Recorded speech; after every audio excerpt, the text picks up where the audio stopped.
never made it, but I know what it takes. I'm motivated by a mix of emotion. Got my statement, and I'm reading it slow so I can understand it fully. Appreciate my standing, go out of this world and right on time.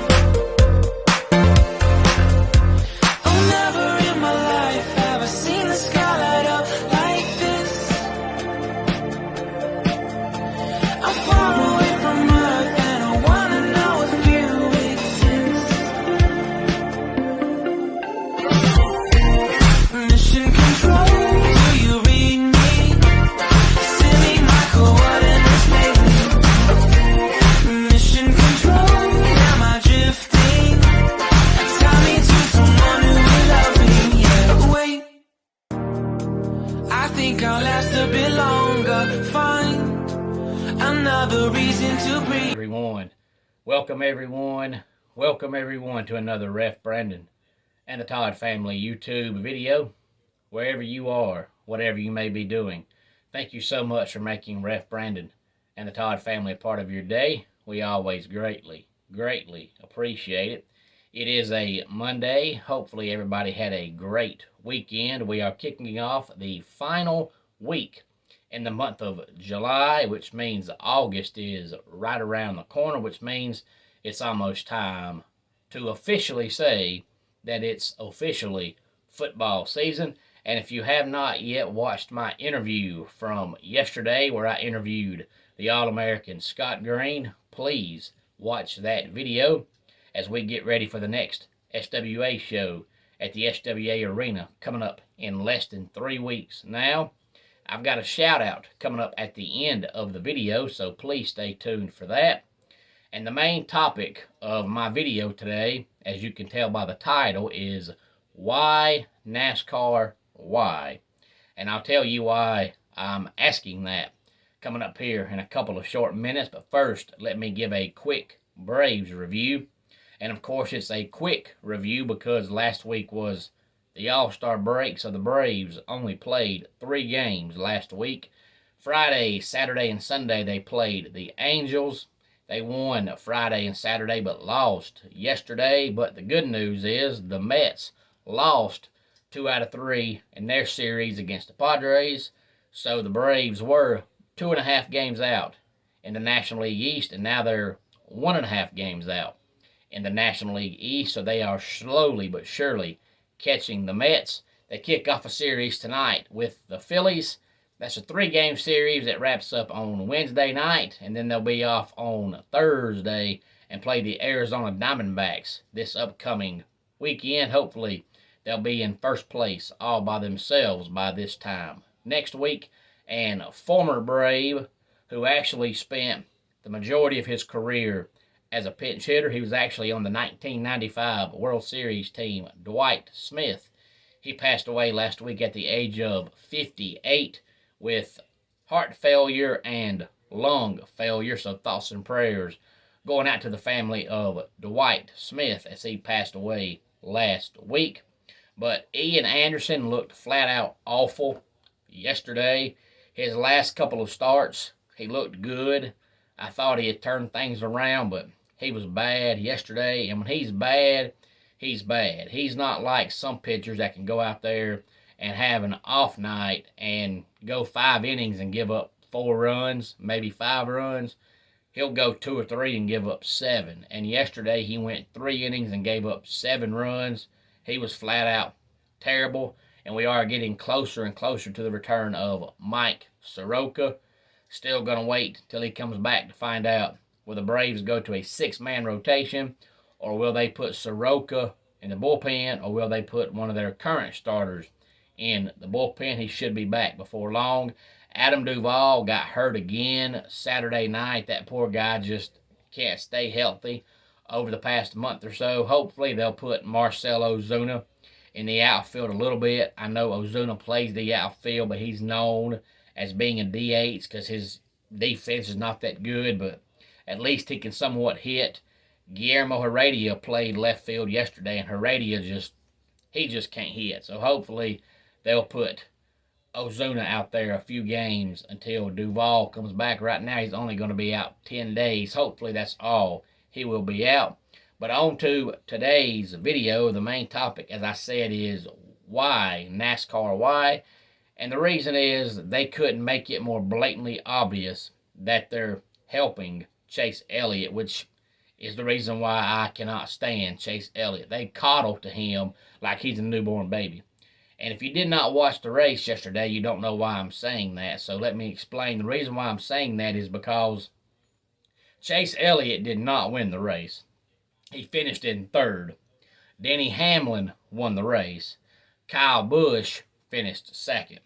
And Kyle Busch had the best car for the majority of the race, but he kind of fell off there some towards the end. So it came down to him and Hamlin pretty much had a huge lead on the rest of the field.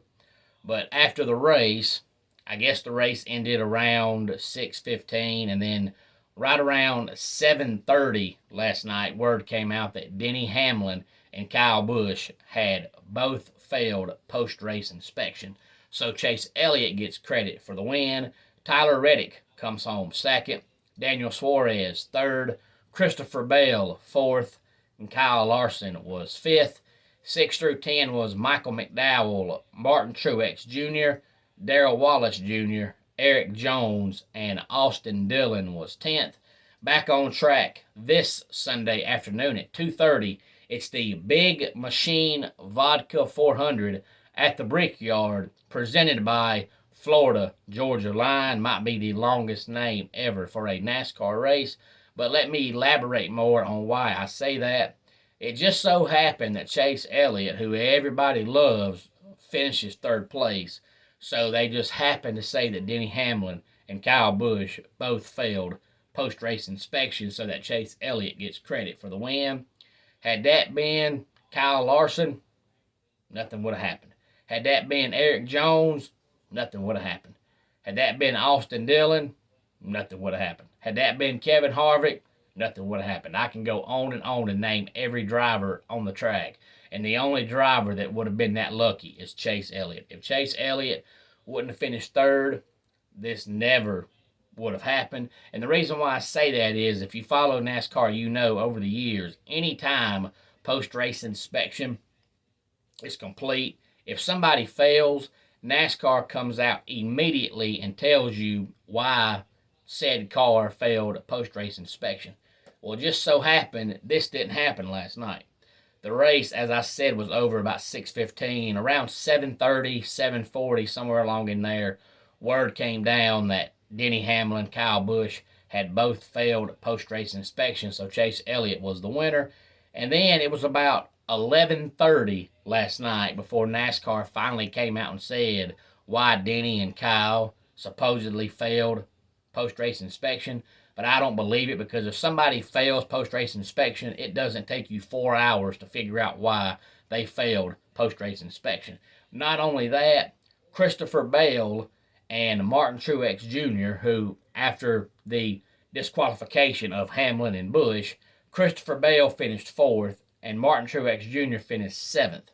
Those two drivers just so happened to also drive for Joe Gibbs Racing, which of course we know owns Denny Hamlin's car and Kyle Busch's car. All four of those cars are designed and built the same way. So if there was something illegal on Denny Hamlin's car and something illegal on Kyle Busch's car, it would have also been on Christopher Bell's car and Martin Truex Jr.'s car. NASCAR only did that to give Chase Elliott another win because he's so popular, which is the reason why people like me, who can't stand Chase Elliott, can't stand Chase Elliott. They do anything they can, everything they can, to help him win any way they can. Remember, as I said a few weeks back, NASCAR had 2 road courses for years and years and years. That's all they've had since '96, when I first started watching NASCAR. Now all of a sudden Chase Elliott comes around and he's good at road courses, so they have 7. So of course they went from 2 to 7 to coddle Chase Elliott. So if you want to know why I hate Chase Elliott, that's another prime example of why I cannot stand Chase Elliott. They might as well give that man a pacifier and put a diaper on him and put him in a race car. I can't stand Chase Elliott. So Chase Elliott gets credit for the win. And as I said, Tyler Reddick comes home second. Back in action this Sunday for the Big Machine Vodka 400 at the Brickyard, presented by Florida Georgia Line, which of course will be at the Indianapolis Motor Speedway. My shout out today goes out to my man Keith. And Keith actually came to church yesterday. It was so nice to meet Keith. And Keith, thank you so much for subscribing. And now that you have subscribed, if you do so, choose to comment on any video at any time, you'll be eligible for our subscriber giveaway. That'll be 1,000 subscribers whenever we get to 1,000 subscribers. Let's go ahead and get our dad joke of the day in here. If you feel like running naked, just spray yourself with Windex. It prevents streaking. And that wraps it up for today's Ref Brandon and the Todd Family YouTube video. Until next time, it's Ref Brandon saying, just like in pro wrestling, life can be over by the count of 3. Tell your friends and family how much you love them. Bye.